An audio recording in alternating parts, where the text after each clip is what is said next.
And now, it's time for another Dice Tower review with Tom Vasel.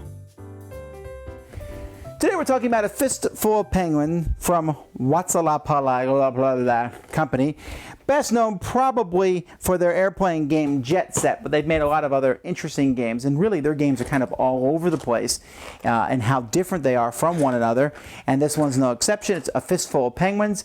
It sounds like it's a Western movie, but it's not. It's essentially a dice rolling game.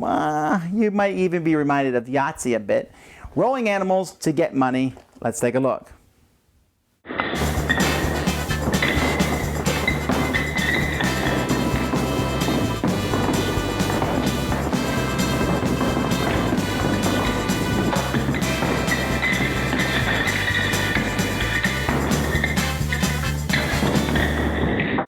Here's what you get in the game. You get chips here, which are used for money. Some chips are used for a variant.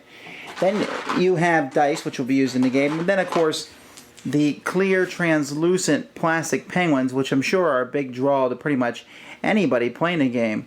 Ooh, look, you can see the chips through the penguin. Okay. So at the beginning of the game, each player is going to get a certain amount of penguins. And you can see the yellow ones are worth 5. And you get 6 penguins, and you get some money. And then there will be 3 rounds of the game. And each round, players will start with a different amount of dice. Let's say 4 here. And you can roll them, and then after you roll them, you can spend any penguins you have to add more dice, roll them, add them, or to take any amount of dice that you have and re-roll them yourselves. You can also take penguins that you roll, that's one of the 6 sides, and you can cash them in to get more penguins, but if you do that, those dice are gone forever. So you can't get penguins to re-roll more penguins and so on and so forth. So penguins get you more penguins. Other than that, though, let's take a look at what the different animals will do that you roll. Now, if you roll a squirrel takes money from your neighbor. So one squirrel will take $1 from the person to your left.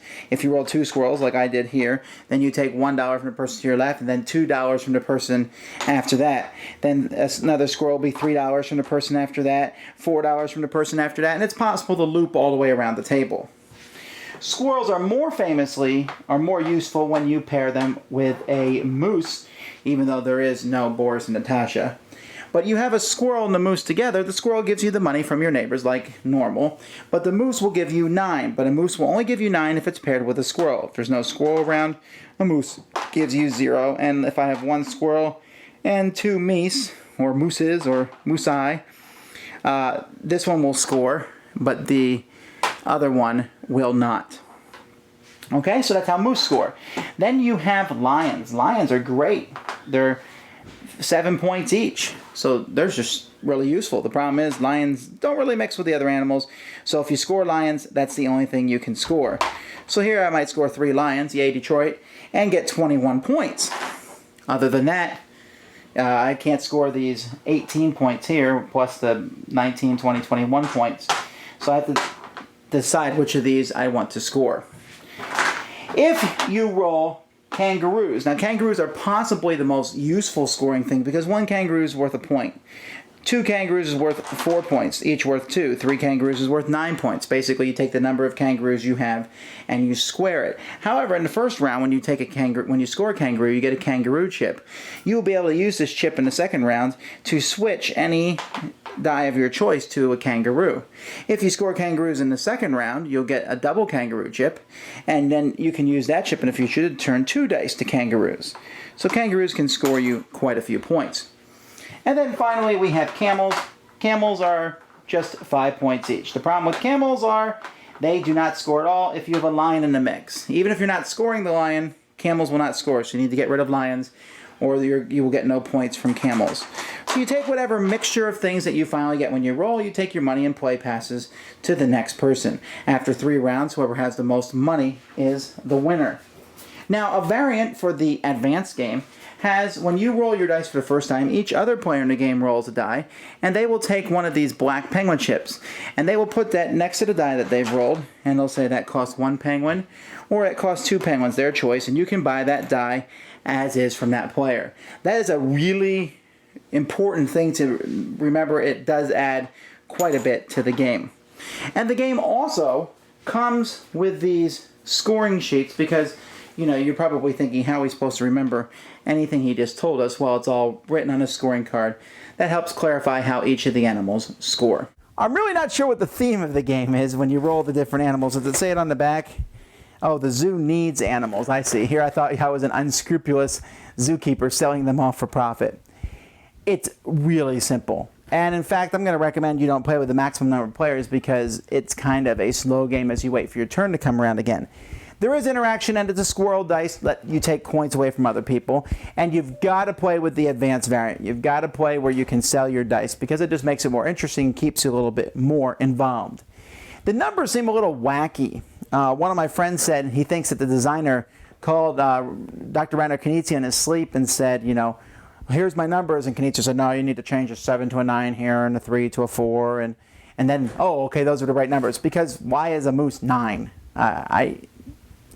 The numbers just, you're constantly referring, okay, 9, 7, 5. I don't know how to explain it, but they don't pop, oh, I rolled this. You kind of roll, and then you have to sit there for a while and say, okay, how is this a good roll or not?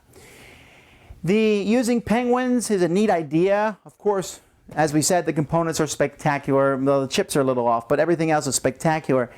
But spending penguins to add more dice and re-roll dice, why not do it? Because you roll a couple penguins and you get your penguins back. So I never felt very pressured that I was going to run out of penguins unless I really rolled poorly, in which case I was going to lose the game anyway.